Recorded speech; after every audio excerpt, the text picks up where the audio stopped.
बिस्मिल्लाहिर्रहमानिर्रहीम अस्सलाम वालेकुम जी मेरी भैनों की हाल चाल है तुहाडा उम्मीद है तुसी ठीक हो। सो अल्लाह दे फजल करम नाल मैं भी बिल्कुल ठीक ठाक हां। इस फ्रॉक दी कटिंग जेहड़ी है मैं तुहानू दस्सी सी कि मैं अपनी पुरानी कमीज लैके ओनू कटिंग करके ते फिर मैं अपनी बेबी दा बड़ा प्यारा बड़ा नाइस जिहा फ्रॉक जेहड़ा कटिंग कीता सी।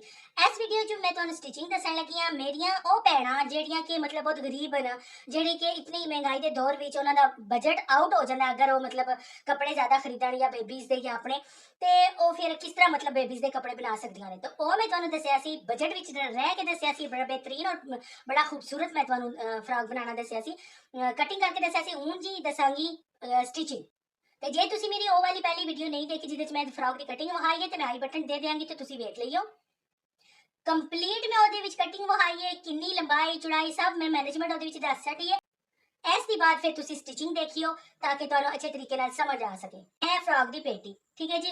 ते ए वे पट्टी बनी हुई है, लैस लगी हुई है। ते मैं तुहानू दस्सिया सी कि ए पट्टी जेहड़ी है इहदे विच उत्ते फ्रॉक दे लानी है। तुहानू पता है कि मैं अपनी पुरानी कमीज दी लाई सी और ला के ते फिर मैं इहनू इहदे नाल हुण फ्रॉक दे नाल अटैच करना है, इत्थे लानी है। ते किस तरह लानी है जी, ए बैक साइड है, मैं तुहानू दिखाया सी कि मैं बैक साइड दी टेक कट्टी है। ए फ्रंट है, फ्रंट लै लवोगे तुसी, इहनू तुसी कर लेना है बिल्कुल सीधा। फिर इंज करके तुसी लगा लेनी है प्रेस। ठीक है जी, प्रेस लगाओगे ना जिस वक्त इत्थे निशान बन जाएगा प्रेस का, वो फिर तुहानू जेहड़ा पता चल जाएगा कि तुसी किस जगह ते लगानी है पट्टी। फिर उस निशान के उत्ते रख के तो तुसी इंज करके सीधी सीधी इस तरह सिलाई लगा लेनी है। देखो जी पट्टी जी अटैच हो गई है। देखो जी मैं लगाई है पिन्ना, ठीक है जी, पिन्ना मैं अटैच की सन और फिर मैं पट्टी लाई सी। तो तुसी भी इसी तरह ही पिन्ना ला लो ताकि यह जी पट्टी है ना इधर उधर ना हो। ਹੁਣ ਅਸੀਂ ਇਹ ਬੈਕ ਹੈ, ਇਸ ਬੈਕ ਨੂੰ ਅਸੀਂ ਕਟਿਆ ਸੀ, ਇਹ 3 ਇੰਚ ਮੈਂ 3.5 ਇੰਚ ਕਟਿਆ ਸੀ। ਹੁਣ ਇੱਥੇ ਮੈਂ ਪੱਟੀ ਲਾਣੀ ਹੈ ਤੇ ਇਹ ਜਿਹੜਾ ਐਕਸਟਰਾ ਕਪੜਾ ਮੈਂ ਉਤੋਂ ਗਲਾ ਸ਼ਲਾ ਕਟਿਆ ਸੀ, ਹੁਣ ਇਹ ਐਕਸਟਰਾ ਕਪੜਾ ਮੈਂ ਇਸੇ ਵਾਸਤੇ ਕਿਹਾ ਸੀ ਕਿ ਬਹੁਤ ਜ਼ਰੂਰਤ ਪਵੇਗੀ ਤੇ ਇਹਨੂੰ ਨਹੀਂ ਜ਼ਾਇਆ ਕਰਨਾ। ਹੁਣ ਇਹਦੇ ਵਿੱਚੋਂ ਮੈਂ ਕਪੜਾ ਲੈ ਲੈਣਾ, ਬਾਜ਼ੂਆਂ ਨੂੰ ਕੱਟ ਲਓ, ਅੱਗੂ ਕੱਟ ਲਓ, ਇਹਦਾ ਬੈਕ ਸਾਈਡ ਕੱਟ ਲਓ, ਜਿਸ ਤਰ੍ਹਾਂ ਮਰਜ਼ੀ ਤੁਹਾਡਾ ਦਿਲ ਕਰੇ। ਇਹ ਮੈਂ ਇੰਨਾ ਸਾਰਾ ਕਪੜਾ ਲੈ ਲਿਆ, ਇਹ ਵੇਖੋ ਠੀਕ ਹੈ ਜੀ। ਇਸ ਨੂੰ ਵੀ ਹਾਫ ਤੁਸੀਂ ਕਰ ਸਕਦੇ ਹੋ। ਇਹ ਮੈਂ ਇੱਥੇ ਰੱਖਣਾ ਹੈ, ਥੋੜੀ ਜਿਹੀ ਕਟਿੰਗ ਇਹਦੀ ਮੈਂ ਇੱਥੋਂ ਦਰਮਿਆਨ ਚੋਂ ਕਰ ਲੈਂਦੀ ਹਾਂ। जिन्नी एदी कटिंग हुई है उन्नी एदी कर लैनी है।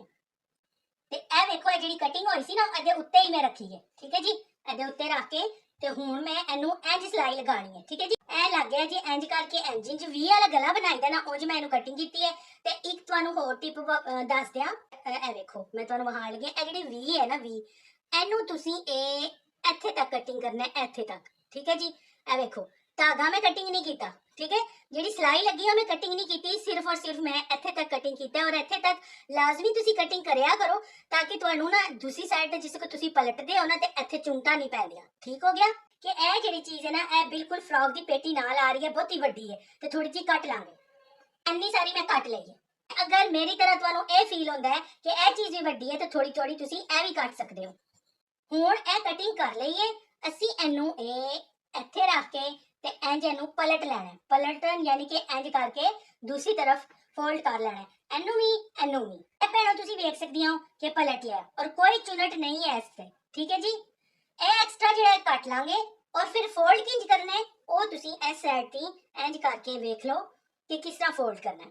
भैणों इस साइड ते इनू करना है, इंज करके इसनू फोल्ड करके तुसी लगा लेनी है इंज करके सिलाई। ठीक हो गया, लगा के वखा दिया। देखो मेरी भैनों बैक साइड दी टेक जेडी है फ्रॉक दी लग गई है। मैं थोड़ी चौड़ी इनू फोल्ड कीता है, अगर तुसी चाहो तो तुसी इसकी थोड़ी बारीक भी कर सकते हो। ए मेरे को कपड़ा है, ठीक है जी, इनू मैं इत्थे रखना है, ठीक है जी, बिल्कुल दरमियान विच करके एदे बराबर करके इंज करके मैं इनू रख लेना, ठीक है जी।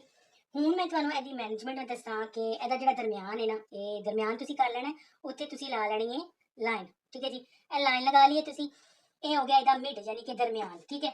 दरमियान का जो तुसी निशान लगा लिया उस निशान थी इधर भी तुसी ले लेना है 2.5 इंच, ठीक है जी।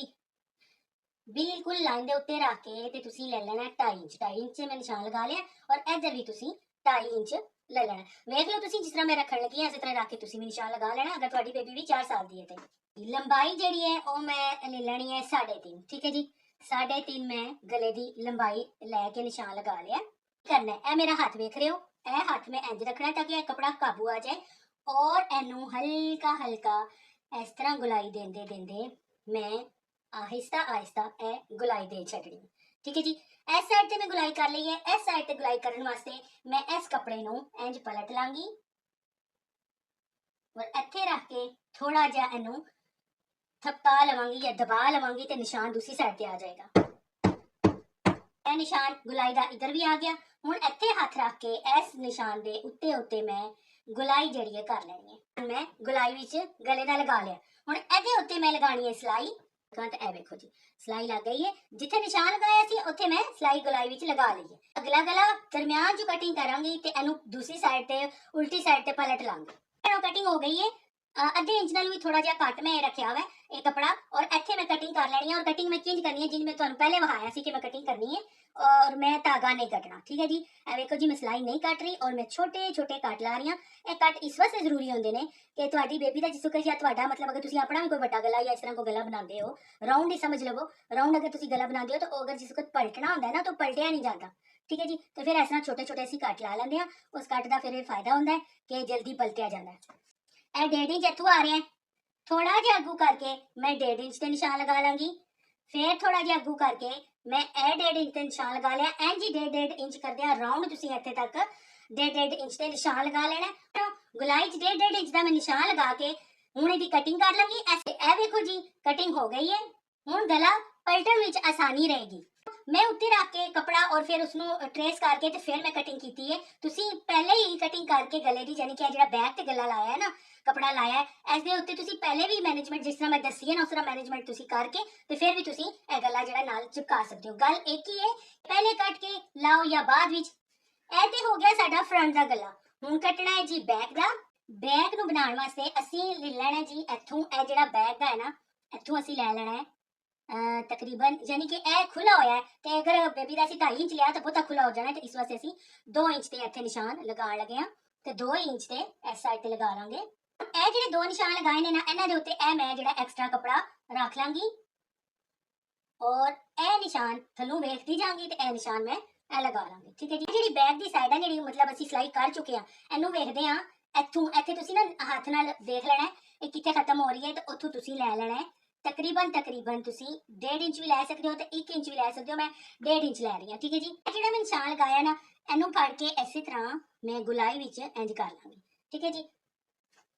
ਤੇ ਇਹ ਵੇਖੋ ਜੀ ਇਹ ਗੁਲਾਈ ਵਿੱਚ ਆ ਗਿਆ। ਠੀਕ ਹੈ। ਅਗਰ ਤੁਸੀਂ ਸਮਝਦੇ ਹੋ ਕਿ ਜਿਸ ਤਰ੍ਹਾਂ ਮੈਂ मतलब फ्रंट ਦਾ ਬਣਾਇਆ ਹੋਣ ਜਾਏ लेकिन ਇਹ ਤੁਸੀਂ बैक साइड ਤੇ देख लो खुला होया। जिस वक्त मैंने बनाना है ना ये अद्धा इधर हो जाएगा अद्धा इधर हो जाएगा तो अंदर की तरफ फोल्ड करांगे। ਇਹ ਸਿਲਾਈ ਲੱਗੀ ਹੈ। ਹੁਣ ਇਹ ਜਿਹੜਾ ਐਕਸਟਰਾ ਕਪੜਾ ਹੈ ਨਾ ਇਹਨੂੰ ਮੈਂ ਅੰਦਰੋਂ ਕਟਿੰਗ ਕਰ ਲੈਣਾ ਕੱਟ ਕੇ ਐਕਸਟਰਾ ਕਪੜਾ ਕੱਟ ਕਰਕੇ ਤੇ ਫਿਰ ਅੰਦਰ ਵੀ ਕੱਟ ਲਾ ਲੈਣੇ ਜਿੱਕਣ ਮੈਂ ਫਰੰਟ ਤੇ ਲਾਏ ਸਨ। ਹੁਣ ਇਹ ਜਿਹੜਾ ਮੈਂ 1.25 ਇੰਚ ਦਾ ਨਿਸ਼ਾਨ ਲਗਾ ਲਿਆ ਇੱਥੇ ਕਟਿੰਗ ਕਰ ਲਾਂਗੀ। ਇਹ ਜੀ ਮੇਰੀ ਭੈਣੋ ਕਟਿੰਗ ਹੋ ਗਈ ਹੈ ਤੇ ਇਹ ਵੇਖੋ ਹੁਣ ਅਸੀਂ ਇੱਥੋਂ ਇਹਨੂੰ ਫੜ ਕੇ ਇਹ ਦਰਮਿਆਨ ਵਿੱਚੋਂ ਕੱਟ ਲੈਣਾ ਹੈ। ਇਹ ਦਰਮਿਆਨ ਚੋਂ ਮੈਂ ਇਹਨੂੰ ਕੱਟ ਲਿਆ। ਹੁਣ ਮੈਂ ਇਹਨੂੰ ਫੋਲਡਿੰਗ ਜਿਹੜੀ ਦੇਣੀ ਹੈ ਉਹ ਇੰਜ ਮੈਂ ਫੋਲਡਿੰਗ ਦੇਣੀ ਹੈ ਕਿ ਇਹ ਐਕਸਟਰਾ ਜਿਹੜਾ ਕਪੜਾ ਹੈ ਨਾ ਇਹ ਵੇਖੋ ਇਹਨੂੰ ਅੰਦਰ ਦੀ ਤਰਫ ਇੰਜ ਕਰਾਂਗੀ ਤੇ ਇਹਨੂੰ ਥੋੜਾ ਜਿਹਾ ਇੰਜ ਫੋਲਡ ਕਰਾਂਗੀ ਤੇ ਇਹਨੂੰ ਇਸ ਤਰ੍ਹਾਂ ਪਲਟ ਲਾਵਾਂਗੀ ਤਾਂ ਇਹ ਛੋਟਾ ਜਿਹਾ ਕਰਕੇ ਇਹਨੂੰ ਫੋਲਡ ਕਰਦੀ ਜਾਵਾਂਗੀ ਤੇ ਸਿਲਾਈ ਇੰਜ ਲਗਾਉਂਦੀ ਜਾਵਾਂਗੀ। ਠੀਕ ਹੋ ਗਿਆ। ਲਗਾ ਕੇ ਵਿਖਾਉਂਦੀ ਹਾਂ ਕਿ ਪੱਟੀ ਜਿਹੜੀ ਹੈ ਲੱਗ ਗਈ ਹੈ। ਔਰ ਇਹ ਜਿਹੜਾ ਨਾ ਇਹ ਬਟਨ ਦਾ ਜਿਹੜਾ ਵਾ ਮੈਂ ਰੱਖਿਆ ਹੋਲ ਤੇ ਇਹ ਅਗਰ ਮੈਂ ਵਿੱਚ ਹੀ ਸੀ ਲਿਆ ਸੀ। ਠੀਕ ਹੈ ਜੀ। ਯਾਨੀ ਕਿ ਗੁੰਮ ਤਰੀਕੇ ਨਾਲ ਮੈਂ ਸਿਲਾਈ ਕਰ ਲਿਆ ਸੀ। ਅਗਰ ਤੁਸੀਂ ਵੀ ਸਿੱਖਣਾ ਚਾਹੁੰਦੇ ਹੋ ਕਿ ਇਹ ਮੈਂ ਕਿਸ ਤਰ੍ਹਾਂ ਮਤਲਬ ਬੈਕ ਗਲੇ ਦੇ ਵਿੱਚ ਹੀ ਸੀ ਲਿਆ ਤੇ ਇਹ ਮੈਨੂੰ ਕਮੈਂਟਸ ਕਰਿਓ ਤੇ ਇਨਸ਼ਾਅੱਲਾ ਮੈਂ ਇਹ ਵੀ ਤੁਹਾਨੂੰ ਸਿਖਾ ਦਿਆਂਗੀ। ਔਰ ਇਹ ਇਸ ਤਰ੍ਹਾਂ ਬੰਦ ਹੋ ਜਾਏਗਾ ਇੱਥੇ ਬਟਨ ਲੱਗ ਜਾਏਗਾ ਤੇ ਇਹ ਇਸ ਤਰ੍ਹਾਂ ਕਰਕੇ ਇੱਥੇ ਉੱਤੇ ਆ ਜਾਏਗਾ। ਐਵੇਂ ਕਰੀਬ ਦੀ ਵਿਖਾ ਦਿਆਂ ਤੁਹਾਨੂੰ ਜੀ। ਅੱਛੇ ਤਰੀਕੇ ਨਾਲ ਤੁਸੀਂ ਵੇਖ ਲਓ। ਦੇਖੋ ਕਿੰਨਾ ਪਿਆਰਾ ਨਾਈਸ ਬਣਿਆ ਜੀ। ਤੇ ਇਹ ਫਰੰਟ ਹੈ ਜੀ। ਫਰੰਟ ਦਾ ਮੈਂ ਮੋਤੀ ਲਾ ਛੱਡੇ ਸੀ। ਇਹ ਗਲਾ ਜਿਹੜਾ ਵਾ ਕਿੰਨਾ ਬਿਹਤਰੀਨ ਔਰ ਕਿੰਨਾ ਨਾਈਸ ਔਰ ਗੋਲ ਬਣਿਆ ਔਰ ਐਕਸਟਰਾ ਜਿਹੜਾ ਮੈਂ ਕਟਿੰਗ ਕਰ ਲਾਂਗੀ। ਹੁਣ ਫਰੰਟ ਤੇ ਰੱਖ ਕੇ ਨਾ ਇਹ ਬੈਕ ਨੂੰ ਤੇ ਸਿਲਾਈ ਲਗਾ ਲਾਂਗੀ। ਇਹਦੇ ਹੁਣ ਮੈਂ ਜੋੜਨੇ ਨੇ ਜੀ ਇਹ ਕੰਧੇ ਮੋਢੇ ਕਹਿ ਲਵੋ ਕੰਧੇ ਕਹਿ ਲਵੋ ਇਹ ਹੁਣ ਜੋੜਨੇ ਨੇ ਜੀ। ਕੰਧੇ ਸਿਲਾਈ ਹੋ ਗਏ ਨੇ ਇਹ ਤੁਸੀਂ ਵੇਖ ਸਕਦੇ ਹੋ। ਸਿਲਾਈ ਮੈਂ ਲਗਾ ਲਈ ਹੈ ਕੰਧਿਆਂ ਦੀ। ਹੁਣ ਮੈਂ ਲਗਾਣੀ ਹੈ ਜੀ ਬਾਜ਼ੂ ਲਗਾ। ਇਹ ਵੇਖੋ ਇੱਥੇ ਰੱਖ ਕੇ ਇੰਜ ਕਰਕੇ ਇੱਥੇ ਇੰਜ ਰੱਖ ਕੇ ਮੈਂ ਦੋਨਾਂ ਸਾਈਡਾਂ ਤੇ ਦੋਨਾਂ ਬਾਜ਼ੂਆਂ ਦੀ ਸਿਲਾਈ ਲਗਾਣੀ ਹੈ ਔਰ ਪੇਟੀ ਦੇ ਨਾਲ ਇਹਨਾਂ ਬਾਜ਼ੂਆਂ ਨੂੰ ਅਟੈਚ ਕਰਨਾ ਹੈ। ਇਹ ਨਾਲ ਅਟੈਚ ਹੋ ਗਏ ਨੇ ਬਾਜ਼ੂ ਤੇ ਇਹ ਦੇਖੋ ਇਹ ਬਾਜ਼ੂ ਇੰਜ ਅਟੈਚ ਹੋ ਕੇ ਆ ਗਏ ਨੇ। ਇੱਥੇ ਅਸੀਂ ਹੁਣ ਇਹਨੂੰ ਚੁੰਟਾ ਪਾ ਕੇ ਨਾਲ ਜੋੜ ਦੇਣਾ ਤੇ ਇਹਨੂੰ ਤੁਸੀਂ ਚਾਹੋ ਤੇ ਵੱਡੀਆਂ ਚੁੰਟਾ ਪਾ ਲਓ ਚਾਹੋ ਤੇ ਛੋਟੀਆਂ ਪਾ ਲਓ ਤੁਹਾਡੀ ਮਰਜ਼ੀ। ਤੁਸੀਂ ਪਹਿਲੇ ਫ੍ਰਿਲ ਜੋੜ ਲਓ ਤੇ ਫਿਰ ਤੁਸੀਂ ਬਾਜ਼ੂ ਜੋੜ ਲਓ ਤੁਹਾਡੀ ਮਰਜ਼ੀ। ਇਹ ਹੋ ਗਿਆ ਜੇ ਫਰਾਕ ਦੇ ਨਾਲ ਕਗਰੀ ਅਟੈਚ। ਇਹ ਫਰੰਟ ਦੀ ਵੀ ਮੈਂ ਅਟੈਚ ਕਰ ਲਈ ਹੈ ਇਹ ਬੈਕ ਦੀ ਵੀ ਮੈਂ ਅਟੈਚ ਕਰ ਲਈ। ਹੁਣ ਇਹਦੀ ਇੱਕ ਸਿਲਾਈ ਰਹਿ ਗਈ ਹੈ ਜਿਹੜੀ ਕਿ ਇਹਨੂੰ ਇਹ ਮੈਂ ਬੰਦ ਕਰਨਾ ਹੈ। ਠੀਕ ਹੈ ਜੀ। ਇਹ ਬਾਜ਼ੂਆਂ ਤੇ ਲੈ ਕੇ ਇਹਦੀ ਇੰਜ ਮੈਂ ਸਿਲਾਈ ਲਗਾ ਕੇ ਤੇ ਐਂਡ ਤੱਕ ਲੈ ਆਉਣਾ ਹੈ। ਠੀਕ ਹੈ ਜੀ। ਲਗਾ ਦੇਖੋ ਜੀ ਮੇਰੀਆਂ ਭੈਣੋ, ਬੇਬੀ ਦਾ ਸੂਟ ਜਿਹੜਾ ਵਾ ਉਹ ਕੰਪਲੀਟ ਹੋ ਗਿਆ, ਫਰॉक ਕੰਪਲੀਟ ਹੋ ਗਿਆ, ਮੈਂ ਤੁਹਾਨੂੰ ਸਾਰਾ ਵਿਖਾ ਛੜਿਆ ਹੈ। ਇਹ ਵੇਖੋ ਜੀ ਇੱਕ ਬਟਨ ਰਹਿ ਗਿਆ, ਉਹ ਵੀ ਲਗਾ ਲਾਂਗੇ, ਬਾਕੀ ਸਾਰਾ ਸੂਟ ਕੰਪਲੀਟ ਹੈ। ਪਜਾਮਾ ਵੀ ਮੈਂ ਤੁਹਾਨੂੰ ਦੱਸਿਆ ਸੀ ਕਿ ਇਹ ਜਿਹੜਾ ਉੱਤੇ ਲਾਸਟਿਕ ਤੇ ਪਿਆ ਹੋਇਆ ਸੀ ਤੇ ਆਸਨ ਸਿਲਾਈ ਕਰਨਾ ਸੀ ਤੇ ਜਾਂ ਪਹੁੰਚੇ ਤੇ ਮਿਰਚ ਸਿਲਾਈ ਲਗਾਣੀ ਸੀ, ਤੇ ਉਹ ਮੈਂ ਲਗਾ ਲਈ ਹੈ। ਇਹ ਵੇਖੋ ਜੀ, ਠੀਕ ਹੈ ਜੀ। ਪਜਾਮਾ ਵੀ ਕੰਪਲੀਟ ਹੋ ਗਿਆ, ਫਰॉक ਵੀ ਕੰਪਲੀਟ ਹੋ ਗਿਆ। ਅੱਛਾ, ਫਰॉक ਦਾ ਮੈਂ ਤੁਹਾਨੂੰ ਇਹ ਵਿਖਾਣਾ ਸੀ ਕਿ ਇਹ ਫਰॉक ਅਗਰ ਇਸ ਤਰ੍ਹਾਂ ਬਣ ਗਿਆ ਨਾ ਤੇ ਤੁਸੀਂ ਇੱਕ ਹੋਰ ਚੀਜ਼ ਵੀ ਐਡ ਕਰ ਸਕਦੇ ਹੋ ਇੱਥੇ, ਇਹਨੂੰ ਇਸ ਤਰ੍ਹਾਂ ਕਰਕੇ ਤੁਸੀਂ ਇਹਦੇ ਉੱਤੇ ਇਹ ਬੋ ਲਾ ਸਕਦੇ ਹੋ। ਠੀਕ ਹੈ ਜੀ। ਇਹ ਟਿਸ਼ੂ ਹੈ ਤੇ ਟਿਸ਼ੂ ਦੇ ਨਾਲ ਇਹ ਟਿਸ਼ੂ ਦੀ ਇਹ ਬੋ ਜਿਹੜੀ ਹੈ ਨਾ ਪਿਆਰੀ ਲੱਗੇਗੀ। ਠੀਕ ਹੈ ਜੀ। ਇਹ ਥੋੜਾ ਜਿਹਾ ਇੱਥੋਂ ਹੈ ਤਾਂ ਕੋਈ ਨਹੀਂ ਮਸਲਾ, ਇੱਥੇ ਤੁਸੀਂ ਲਾ ਸਕਦੇ ਹੋ, ਟਾਂਕਾ ਲਾ ਸਕਦੇ ਹੋ ਤਾਂ ਬਹੁਤ ਪਿਆਰੀ ਲੱਗੇਗੀ। ਔਰ ਦੂਸਰਾ ਇਸ ਤਰ੍ਹਾਂ ਦੇ ਪੈਚ ਮਿਲਦੇ ਨੇ, ਉਹ ਵੀ ਤੁਸੀਂ ਅਗਰ ਚਾਹੋ ਤੇ ਇੱਥੇ ਲਾ ਸਕਦੇ ਹੋ। ਇਹ ਬਲੈਕ ਦੇ ਉੱਤੇ ਬਲੈਕ ਹੈ, ਲੇਕਿਨ ਅਗਰ ਤੁਸੀਂ ਵਾਈਟ ਲਾਓ ਨਾ ਤੇ ਉਹ ਜ਼ਿਆਦਾ ਉੱਠੇਗਾ। ਕੁਝ ਵੀ ਤੁਹਾਨੂੰ ਸਮਝ ਨਹੀਂ ਆਇਆ ਤੇ ਮੈਨੂੰ ਜ਼ਰੂਰ ਦੱਸ ਦਿਓ ਤਾਂ ਕਿ ਮੈਂ ਉਹ ਫਿਰ ਦੁਬਾਰਾ થી ਤੁਹਾਨੂੰ ਦੱਸ ਦੇਵਾਂ। ਇਹਦੇ ਵਿੱਚ ਕਿਸੇ ਕਿਸਮ ਦੀ ਵੀ ਕੋਈ ਵੀ ਚੀਜ਼ ਤੁਹਾਨੂੰ ਸਮਝ ਨਹੀਂ ਆਈ ਤੇ ਮੈਨੂੰ ਦੱਸ ਦਿਓ, ਮੈਂ ਇਨਸ਼ਾਅੱਲਾ ਤਾਲਾ ਤੁਹਾਨੂੰ ਜ਼ਰੂਰ ਦੱਸਾਂਗੀ। ਤੇ ਅੱਜ ਦੀ ਮੇਰੀ ਵੀਡੀਓ ਇੱਥੇ ਤੱਕ ਸੀ। ਓਕੇ ਜੀ, ਅੱਲਾ ਹਾਫਿਜ਼।